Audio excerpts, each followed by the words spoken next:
আপনার তো জন্ম নিবন্ধনে লেখা আছে আপনি ইসলাম ধর্ম গ্রহণ করেছেন, আপনার তো আইডি কার্ডে লেখা আছে আপনি ইসলাম ধর্ম গ্রহণ করেছেন।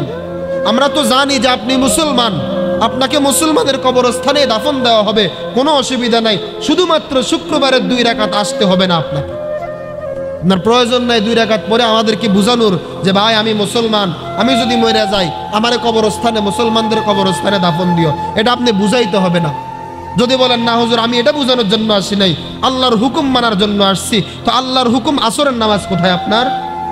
আল্লাহর হুকুম মাগরিবের নামাজ কোথায় আপনার? আল্লাহর হুকুম এশার নামাজ কোথায় আপনার?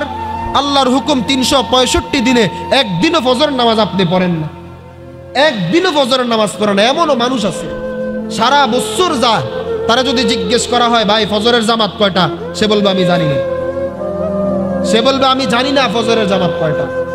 এজন্য ভাই আল্লাহ আমাদেরকে বানাইছেন, আল্লাহ তাআলা আমাদেরকে খাওয়াইতেছেন, আল্লাহ পাক আমাদেরকে পড়াইতেছেন। আমরা মুসলমান, আমাদের ধর্ম ইসলাম, আমাদের নবী মুহাম্মদুর রাসূলুল্লাহ সাল্লাল্লাহু আলাইহি ওয়াসাল্লাম কেমন নবী, শুধুমাত্র আমাদের শান্তির জন্য উনি 63 বছর জীবনে অনেক কষ্ট করেছেন, অনেক পরিশ্রম করেছেন, শুধুমাত্র এই দ্বীনের দাওয়াত মানুষদেরকে পৌঁছায় দেওয়ার জন্য অনেক মেহনত করেছেন। 23 বছর নিজের শরীরের রক্ত মাটিতে পড়েছে, জমিনে পড়েছে, শরীরের মধ্যে লোহার খুলি ঢোকাইতে হয়েছে।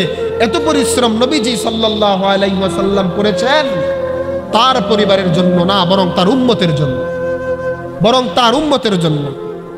এজন্য প্রিয় ভাইরা আমার, আল্লাহ পাক রব্বুল আলামিন আমাদের প্রত্যেককেই আল্লাহর হুকুম মেনে চলার তৌফিক দান করেন, বলেন আমিন।